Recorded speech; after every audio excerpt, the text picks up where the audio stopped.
Orphatique by Anton Yu. Copyright 2023 Anton Yu. All rights reserved. Translation and notes copyright 2023. Anton Yu. Translated by Anton Yu.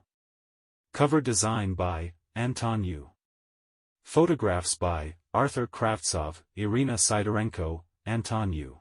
Sun and Sea. The human nature and essence of mankind is, perhaps, the most enigmatic phenomenon in the world. No matter how many sciences are conceived or the multitude of theories and postulates, the human essence will never be fully unveiled, it'll simply annihilate humanity. It'd do so before humanity manages to destroy itself.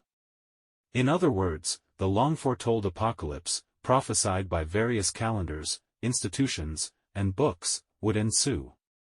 Frankly, if one were to believe all these theories and other nonsense, it would seem as if God was that kind of scientist who, as a child, never left the young biologist clubs. Admit, it's nonsense.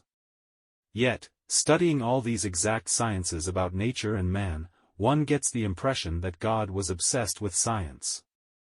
Even then, the endless debate between religion and science can be considered pointless. God created science, apparently, and he was most likely a fan of the Young Scientist Club. But can we believe that God was a scientist? I would be very sorry if it were so, because I thought the divine principle was less mundane than science. Nevertheless, that's not the point here. My internal apocalypse is far more important and complex. Suddenly, the man sitting next to me spoke. Look, you're sitting here, thinking only of your troubles. Well, my troubles are far more significant to me than everything happening worldwide. And your problems seem laughable to me, as mine do to you. I looked at the speaker in bewilderment. He was my peer or slightly younger. Neatly dressed, quite handsome, of exciting appearance, he too was looking at me. I didn't know how to respond and just nodded in agreement. Not that I fully agreed with his judgments, but something was convincing in them. Besides, I am annoyed by people. Here, I think, a period can be placed. But no. I am significantly strained when someone's unremarkable baritone pours into my ear canals. But it seems I have nowhere to escape from this. I know one thing. He suddenly resumed the conversation, we are all here for a reason. Here, he clarified, in this world, in this universe. Undoubtedly. I supported, but my demeanor showed that I would not like to be involved in such a conversation, sitting at the bus stop. Yes, right now, it is far more critical for me to ponder my mild existential crisis, which, with a little more, will grow into an existential coma. Do you think I'm lying? He suddenly asked. No, I replied briefly, my demeanor displaying complete indifference. I began to ponder an existential coma and whether such a concept exists. I assume it doesn't. Good. Listen to me. It will make you feel better. Damn it. What does he mean, it will make you feel better? If I listen, will I realize that I was never born and that all this crap that happened to me over the last year is just a light nightmarish dream? I doubt it. Why the hell does everyone keep trying to help? Yes, of course, I will listen, but I'm damn sure that NOTCHNG will change. There's no way out. No way out. There's only a probability, Reed, a chance, to forget. Is there? My trolley bus arrives soon. I replied emotionlessly, trying not to seem rude but not wanting to continue the conversation. Yes, I know. Obviously. I thought, as I was sitting at the stop and constantly checking the time to avoid being late. Yes, I know. He continued. But I also know you're not hurrying to get home. What if I can help you get through all that has happened to you and continues to happen? What if we met here for a reason? I don't quite understand you. What do you mean? Our problem. Yes, he replied, looking at me as if he knew what was happening in my soul and mind. Yes, I believe I can help you. I don't have extra money. I responded, understanding where this led. The stranger laughed, which intrigued me. I don't need your money. I'm not here for that. I'm here because I see how you're suffering. I see how bad you feel. I felt the same. Yes. Honestly. The reasons are very similar. Being a rare arguer and skeptic, I didn't believe these general phrases, guided by the principle that everyone has ups and downs. And sometimes, they don't even know whether they're feeling good or utterly miserable. However, contrary to my sane judgment, my inner voice insisted otherwise. What's happening again? Nothing is happening again, the stranger suddenly said, still sitting beside me, smiling and winking with his left eye. It's much simpler. For something to happen again, a lot of effort is needed. You have to let go of the past, even if it's still bleeding, even if it hasn't let go of you yet, and it seems there's no way out of this sticky, viscous cocoon of fear, pain, blood, mucus, snot, and memories. The past is bleeding. Like the dawn on a sunny day is bleeding. And I would stop swallowing this liquid, flowing down the windows and walls, bleeding dawn, if I could. If I could. The past is bleeding when I don't take Zoloft. But I rarely do that. I need to feel life, its taste, not this bloody, constant, restless one, but diverse, bright, and saturated. Dawn. The past is bleeding in me. You are bleeding in me. And how long will this continue? You're right, I replied just as dryly. But, you know, this cocoon, like everything that surrounds us, is just a form of life. Why destroy it then? There are no forms of life here. Life is multifaceted and homogeneous. All of this is our perception. There is no before and no after. There is no tomorrow, as there is no yesterday. There is only one here. It helps to feel what life is. It has no forms and manifestations, it is whole. It doesn't have many faces, it is one. The question is who you are in this life. But, fortunately, no one will ever comprehend the answer to this question, which, by the way, no one asked.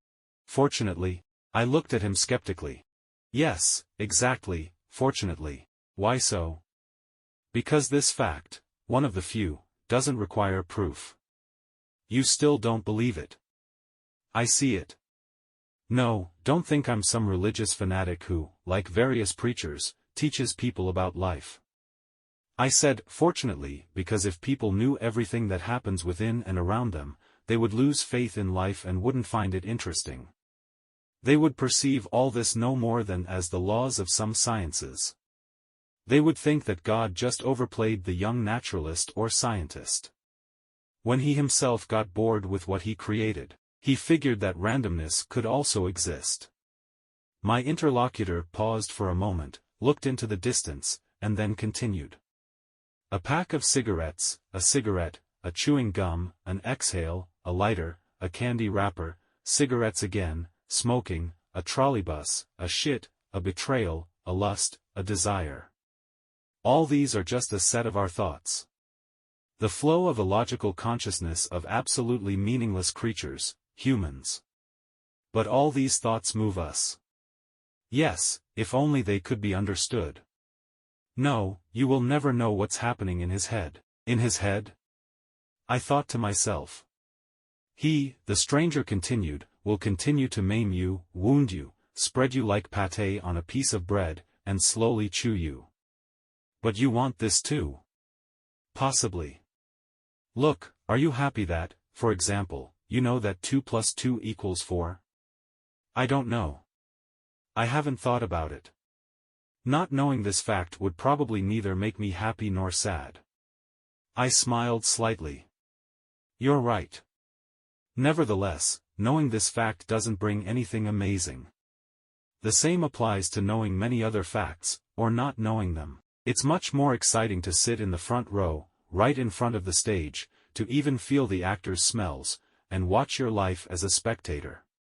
It's less emotional and less painful. It saves from death on stage, the spectator just observes it, death, and sympathizes, or maybe doesn't sympathize. Learn this, and it will become easier and more interesting. Believe. And sometimes, 2 plus 2 is equal to 1. If, for example, you combine 2 drops, you naturally get 1. I'd like to, but I'm not sure I can. I have no strength left. I'm too tired to visit theaters.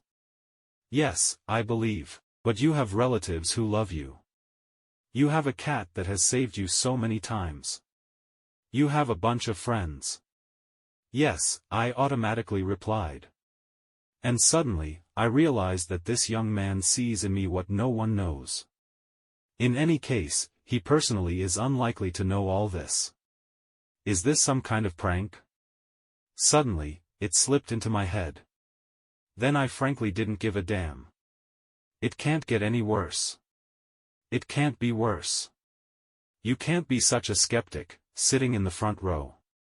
Critics are not loved here, and they ruin the whole show. Is it worth ruining the show you are attending and watching with absurd and unjustified criticism?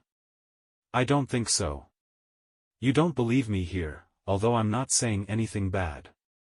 And besides, critics, regardless of their field of activity, are absolutely talentless and meaningless people, even more than all the others. Yes. I just don't show it. No. You are critical and don't want to let even a small ray of light into your world of suffering and pain. Maybe he's right, I suddenly thought. The inner voice insisted it was time to engage and move on instead of lying in a muddy puddle and constantly whining. You need to be strong. And this will save. The inner voice was relentless, it screamed louder and louder. It is essential and vitally important to be brave and strong. You need to be. Do you need to be strong? A very absurd formulation. Who needs it? Why is it necessary? Why should it be like this?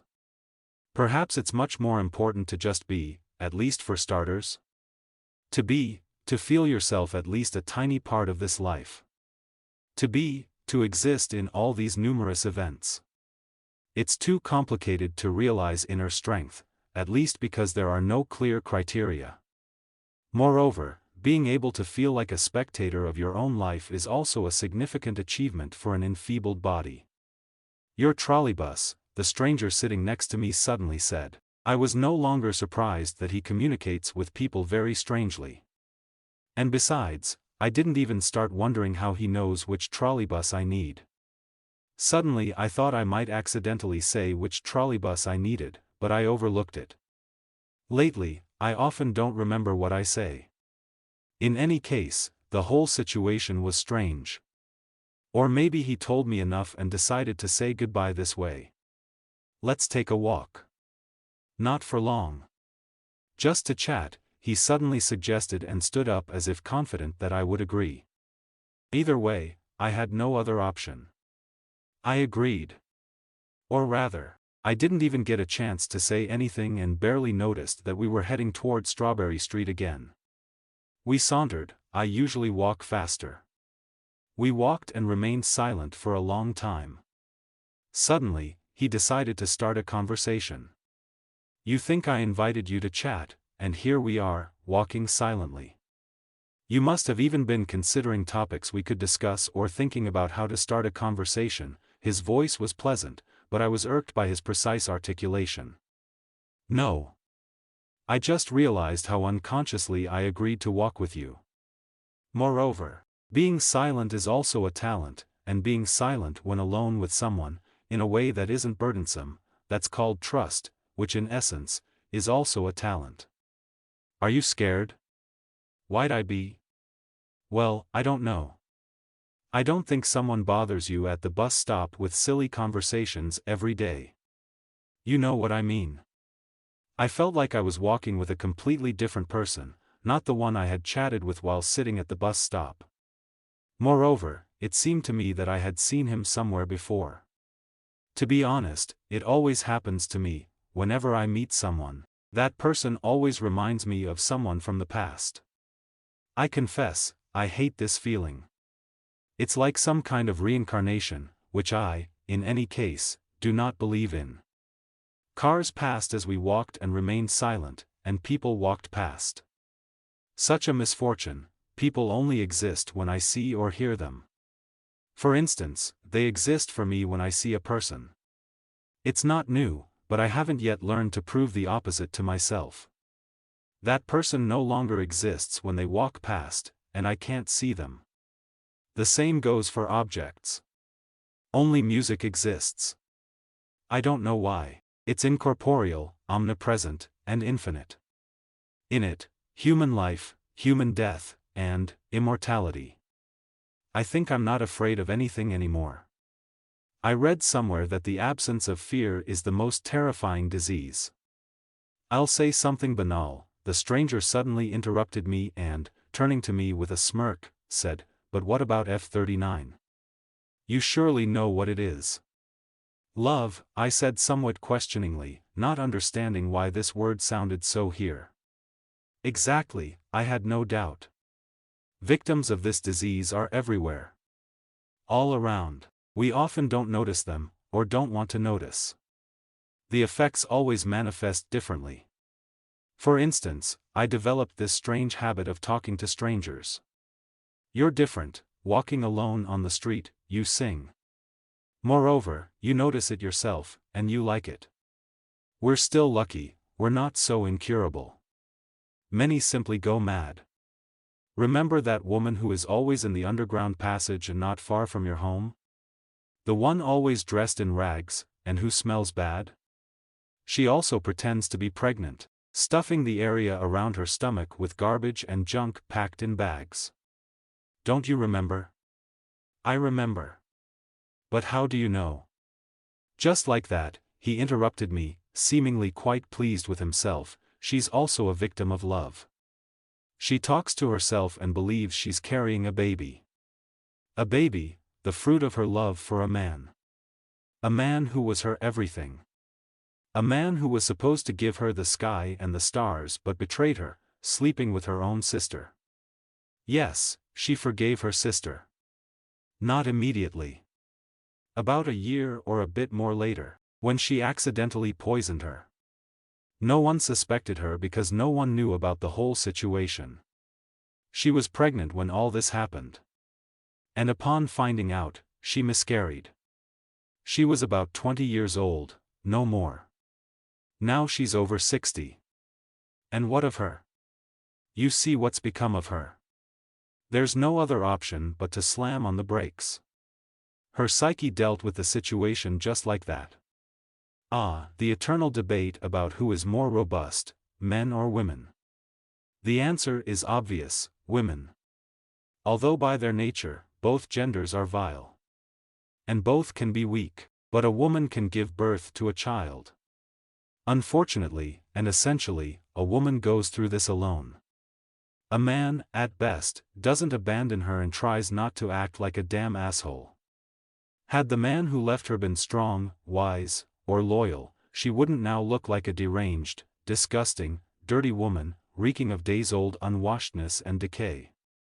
Had the man who abandoned her been strong, her face wouldn't be marked by the black holes of eyes, encrusted with numerous bruises, and a thin line of a mouth. Her fate could have been different. Oh, the damn subjunctive mood. Nonetheless, I insisted that there's generally no significant difference in how one lives one's life. In the end, it's either the dampness of the soil or the crematorium.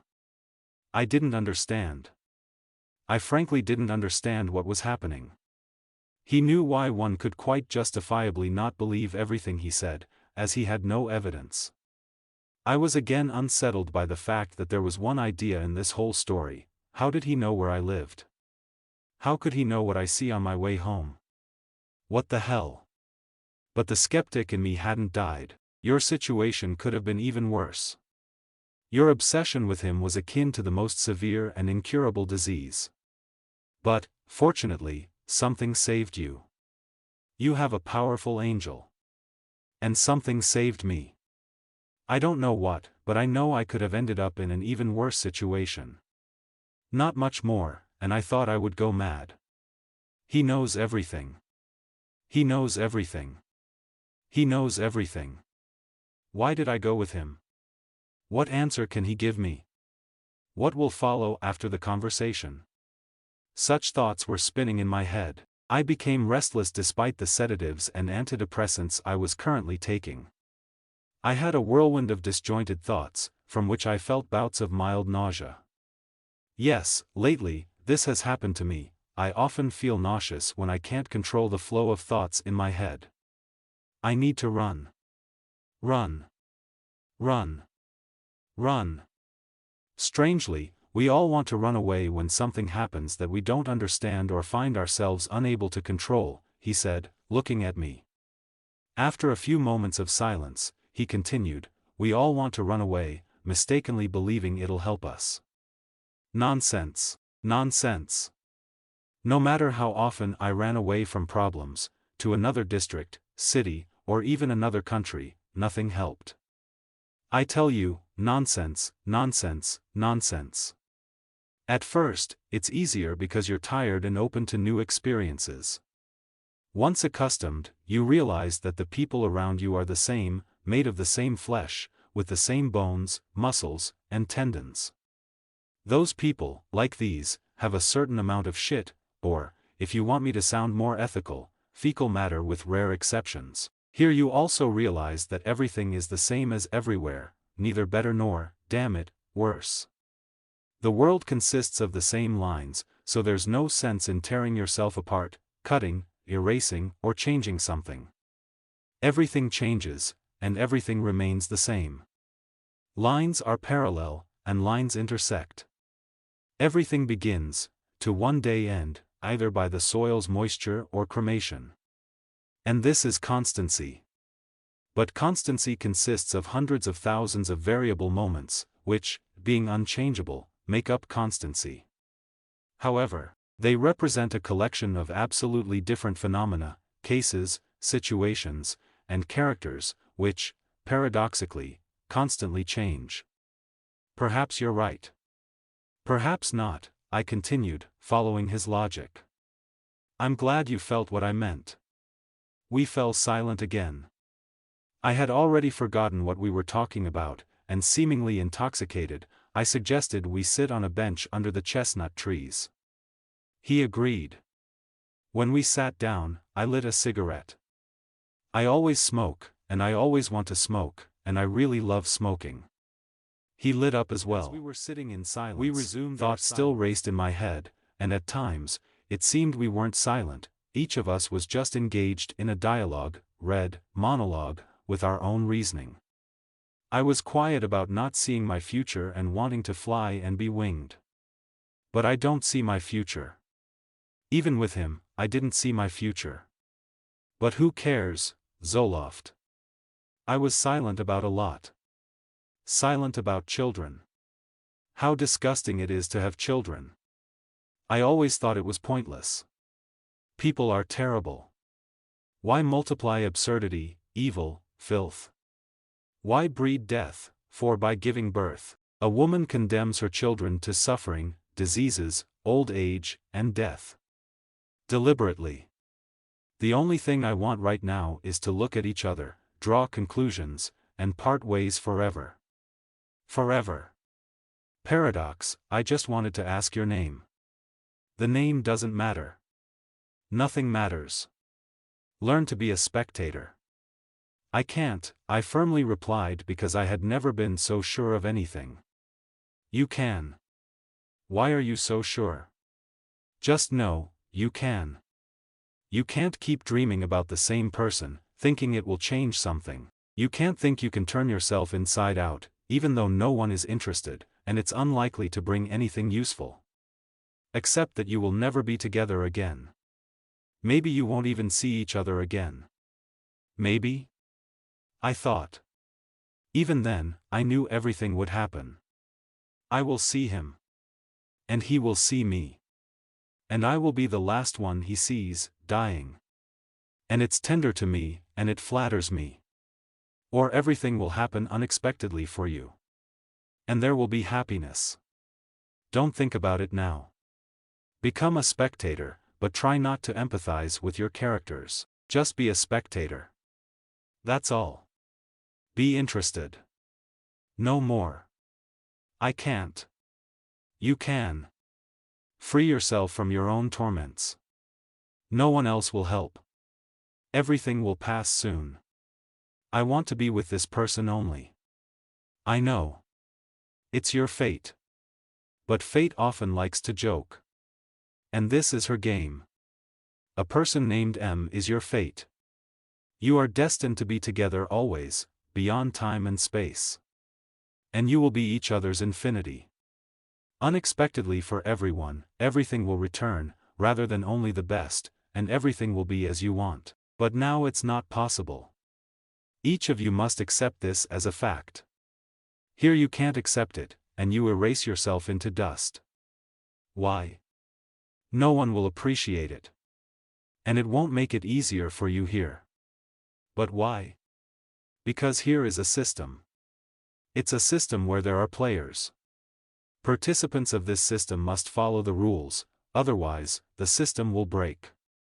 The system is a creature that, like all beings, strives to exist even when people forget about it and believe that if they don't see something, it doesn't exist. Deception. Self-deception. The system fights for its existence, even when it destroys itself. As soon as you try to break the system's rules, it will try to break you, and eventually, it will. In human history, few people managed to shake the absolute calm of the system. In any case, they all ended badly. But everything has its end. Everything will end one day. And, yes, everything is meaningless. Is there no way out? There's always a way out. But it doesn't depend on our choice. The system is the way out, but everyone fears admitting it because people won't survive if chaos occurs. People feed the system with themselves, while the system serves as the basis for human existence. We are nothing without the system, as it is meaningless without us. This is the essence of the struggle. And any is meaningless. But what about simple desires for happiness? Are you sure you know what happiness is? Maybe happiness is just an illusion or bait like cheese in a mousetrap. Don't be fooled by the beautiful word happiness. There's even more sorrow in it. Judge for yourself. You were happy. But soon, everything turned to ash. You almost became ash yourself. From happiness. Why? I can't. You can. M will be yours soon. It'll be soon. Forever. However meaningless it may be. And it will be as you want. Very soon, everything will be as you want. But it takes time. You were born at the wrong time and in the wrong place. Moreover, you don't exist. Your soul is not in the registers and records of the system. You can do whatever you want, but you are not. And no one sees you, and no one will find you. And no one will love you. You are non-existence. You are not here. Not. You are not. I think I answered your question. I am not. I am not. Not. It's strange to realize this. And yet you're not the first to tell me this. And, yes, it becomes easier when you realize that everything is meaningless. It's time for me to go. Goodbye. Wait. What happened to you? To me? It's in the past. I won't rewind my film because I don't have the habit of watching what I've seen again in a second round. So please accept what is. And be happy as much as you can manage. You can't escape from yourself, and you can't jump over yourself. Everything will still be. Will be. Goodbye. Bye. I lit another cigarette. What happened? Why did all this happen? It's strange that after the conversation, I felt a bit lighter. The phrase that everything is meaningless echoed in my head. It's odd, because I didn't believe it could get easier. I didn't get a single answer, as promised, but it seems to me that I started to see everything differently. When I finished smoking, I returned to the bus stop. Walking away from the bench, I said I am not here now. This exclusivity even aroused some interest in me, but on the other hand, I understood that everything is extraordinary. But apparently, this system decided to dispose of me precisely like this. There's no point in going against it, everything is meaningless. Everything I ever did turned to ash. I always destroy everything myself, sometimes, even without realizing what I'm doing. In any case, no matter how I act, it will be wrong. But I am sure that tomorrow I will wake up renewed. I will wake up reset. And everything will go right, and it will be good for me here. And to hell with the fact that human nature is perhaps the most incomprehensible phenomenon in the world. That's its charm. Thank you. But damn it. But and still don't believe I managed to survive. I generally like to ignore people and myself in them. Sometimes, I fantasize that I'm a Downs child in my own little freak theater. And everything is different there. It's all men, all women, all children, when the men are children. Yes, this endless city can be cozy in the summertime, too. Women. Men. Men. Women. Together and apart. When men are children, you want to laugh and fucking laugh at how conniving and vile women are. I don't like people, men are children. Children mean evil, which is a hypothesis requiring no proof. Evil is born out of women. The whole world is ruled by the dark side, which occasionally turns a little into the light side. The world is like the flexible body of a snake, like a plasticine, stretchy, ridiculous, irreparable, inscrutable, and damn near useless. Men are like snakes, nasty. They adapt to this world and its absurdity, pretending to be children because it's easier. Women are like snakes, vile and wriggle to draw men into their nets and impregnate themselves, giving birth to more and more evil. Children are vile.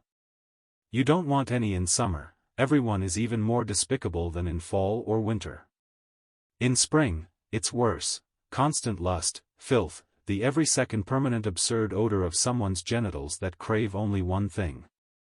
Snakes. It's all Freudian. Perhaps one could lose the thread and meaning of everything that the school of existentialism has created. The body of the snake. The body of the snake turns into a circle, closed and useless. In it, men are children and women are vile. As are the children. It would seem to be a coda. Today, I've been guzzling coffee more greedily and abundantly than ever. The day, malleable and melted like wax, flowed into the evening. Evening. It is an evening as taut as a snail's body and as juicy as the row of young sailors who, in just 5 minutes, will be hopelessly drunk and engaging with harbor prostitutes. I indulge in the bitter plush of coffee that slowly trickles down my throat, much like the heated wax of sailors' semen flowing down the thighs of harbor prostitutes, their sols, and phew. The list is, indeed, endless. I added rum to my coffee. Coffee and rum are splendid, they are barren.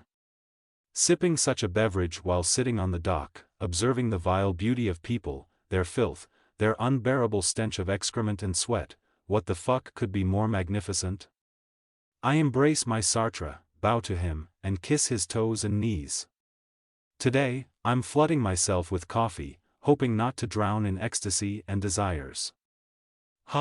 So what if I have Down syndrome and lack skills?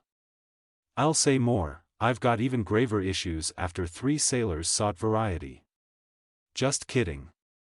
Or not. Either way, I would so laughter overwhelms me, but no one hears it because it's in my head. I'm drenched in coffee, sitting in my damned wheelchair. The woman who cares for me because my dad pays her pours coffee into my mouth from a bottle. And adds rum. Thus, the world brightens. Harbor whores, as well as sailors, no longer seem so vile. Their odors are far more pleasant now. Soon, girls will be emerging from corners. Oh, how their mouths reek of strangers' semen. Prostitutes. More rum is needed, and the world will brighten. Brighter. It was much more colorful, without the absurd smell of chlorine, just the sea salt permeating the air. My nanny, a woman in her 50s, is repulsive as well. Looking at her, I am pretty sure that she was also known as a fille de joie in her youth and, I must say, quite successful. I've seen her smoking, and all doubts disappeared on their own. Today, such women are not in demand. Young sailors wouldn't want her for free. Dirty but young prostitutes are preferable to an old woman whose vagina, rectum, and throat have taken on the contours of a penis over the years of her life. Okay, I'm joking again. With what joy would I know what's inside her and what shape it is? But she smokes like an experienced prostitute who has seen many. What can she do with a cigarette, if only the sailors knew? If a snake bit someone, this lady would suck out the venom methodically in the blink of an eye. I guarantee it. I don't throw words to the wind. I like to make fun of myself, I don't talk at all. But this is not after those sailors, or maybe I'm just kidding. Yesterday, when the sailors from the first ship that docked in our harbor started coming ashore, and the girls all came to life, I was sitting here again. My nanny, may she burn in hell, decided to go out and left me alone.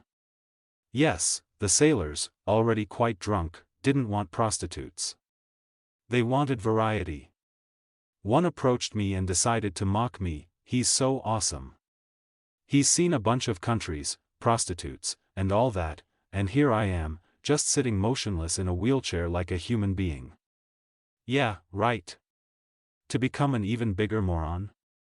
It's a mediocre occupation. He pulled a half-dead fish out of his pocket and cut open its belly with a pocket knife right before me. Realizing that I wasn't surprised, he thought it would be appropriate, without gutting the fish, to pull out his dick with dirty, hairy balls and start masturbating with the now utterly lifeless body of the fish. I won't hide it, from the first moments, there was nothing on his face but bliss. In a few minutes, all the fish guts started spilling out of the belly, but this idiot didn't notice anything. He was fucking an innocent and virgin fish in its open belly, and he didn't see when one of the thin sharp fish ribs pierced him right in the dick. There you go, moron, you got what you deserved. He screamed in a fit of rage. He simply cried, and what? A little blood oozed from his fish gut-covered dick, and he called. That's how we had a good laugh. In a few minutes, he disappeared somewhere. My nanny returned and was surprised that a fish was lying at my feet while the entrails were scattered nearby. She looked at me with some ridiculous questioning look, as if I could answer her. Idiot. But since then, I especially love it when they feed me fish. When men are children. Women are even more disgusting because of their blood. Both love to sniff others' underwear. Oh, I can imagine their delight at seeing sailors' underwear. In reality, I don't like women, and I don't like men simply because I can never have anyone. My nanny sometimes tells me there will be someone for me, someone I will love, and who will love me. If only she knew, oh if only she knew, that I'm pretty fine as I am. Observing someone else's lust and filth is not so sour, exciting, and spicy. If I had the slightest chance, I would make everything less disgusting, but elegant. I don't know with whom and when. Overall, as far as I'm concerned, it's better to dream of something far more interesting, about rainbows, coffee, snakes, the sun. Children of the sun. I prefer to look at those around me and be amazed at how insignificant they are. I can't say for sure, but I feel a kind of superiority over them. I will never love anyone, so I won't be disappointed. I'm always in pain, so I'm used to pain and not afraid of it, therefore, no one can hurt me. I can't get attached to anyone, so I can't lose anyone. I am free in my limitations. I exist within my capsule, drinking coffee with rum from a nipple, looking at this world and admiring how ideal and harmonious I am. I can never become part of the man, child, snake, woman, snake circle. I broke that circle. And I am free. My mind is cleaner than my nanny thinks than the port whores and sailors who love adventures and surprises think. With me, I assure you, Sartre would find meaning in existentialism again, had he lost it at the beginning of my musings about snakes. Although, who am I kidding? My Down syndrome wouldn't allow me to even know Sartre's surname. And Freud's. In our port backwater, you can learn the names of fish, not understand the words of whores, and be well versed in alcohol, cheap and endless. That's how it is. I know who Sartre and Freud are, my mom often read to me aloud. And that means I'm not as talentless and useless as everyone considers me. Although, screw what they consider, the locals are used to the fact that there's always a shadow of a man, or a bag of skin stuffed with bones and undeveloped muscles, sitting by the pier. A shadow whose dick is washed by nannies, periodically trying to get into my anus to show, let's say, interest. In reality, I certainly know, they are asserting themselves this way. And I'm the underdeveloped one? Sure. This current nanny of mine doesn't allow herself such things, but she purposely pours a lot of coffee and even more rum into me to show her underwear, reeking of unwashed body and sea salt, in front of me. And I love coffee, and don't like looking at my nanny's wrinkled breast. Honestly, I'd instead she played puppet theater with my ass than look at such beauty. I'm telling you, she's a whore. My older brother used to engage in amorous games with me. This creature, who now incessantly drinks following his war, loved to amuse himself with me. When he was younger, around 16 or so, he was still sensible and didn't allow himself to go too far with me. He took advantage of my helplessness, simply laying me face down on the bed and exploring my anatomy, believing it was only possible by inserting his fingers into my backside, then a carrot or cucumber. Every noon, when my parents left me with him and went to lunch with my father's friend at a restaurant, he would pull down my pants or shorts and begin toying with me there with his fingers. He'd smell me there and sometimes lick. He was always extremely gentle and cautious and didn't want to hurt or mock me. He always wanted to please me but couldn't because I was incapable. In such moments, I always thought about the sun, how it hides behind the line where the sea merges with the sky. As my brother grew older, he always wanted more. Playing with me using his hands or makeshift objects was no longer enough for him. One day, he penetrated me slowly and carefully. He enjoyed it. I couldn't see his face then, but I felt he was pleased. Knowing our parents would be away in another city, he chose a particular day. He prepared himself. He bathed and drank a little alcohol. Using his straight razor, he shaved the barely grown hairs from my genitals. Then he washed me and, looking into my eyes, kissed my right cheek. As usual, he laid me on the bed and began to focus on my backside. Suddenly, he entered me, and I couldn't stop. He moaned, and I thought of the sun. I don't know how much time passed, but I realized I had soiled myself. I dirted the bed beneath me. I dirted my brother. He got scared. Unable to finish, he became angry, unsure what to do next and how to explain to our parents why their bed was smeared with feces. He lifted me from the bed and began to slap me. I didn't understand why he behaved this way since he initiated everything. In any case, typically, this would be the moment when parents unexpectedly return, or a nanny enters. But the former were in another city, and Mom had given the nanny the day off. The fucking idiot did nothing more than pull me off the bed onto the floor and wipe the shit off me with the sheets. Then he grabbed the sheets and dragged them to the fireplace on the first floor of our house. I was lying on the floor and didn't realize what was happening. However, he returned about 15 minutes later and, apologizing frantically, dragged me into the bathroom. We ended up in the toilet because we needed to get clean. At last, sensing his dissatisfaction, my brother stood before me, took my face in his wet hands, and continued his business. Perhaps it is indeed a pleasure to shove my insignificant dick into my brother's still-moving mouth. The point is different. His childhood games of such, as well as similar games of some of my babysitters, had forever discouraged me from any love of people, but had instilled in me a love of the sun. I always thought of the sun at such times. It's rolling into the sea, isn't it? The sun smells like the sea. The sea smells like the sun. Always now, when I don't want to think about something, I think about the sun. When you think of the sun, you don't have to think about snakes and their nastiness and human nature and how I, too, became a harbor whore. Yes. The point is different, completely different. The sun knows no beauty, pain, torment, or joy. The sun is whole, inimitable, unique, and incredible.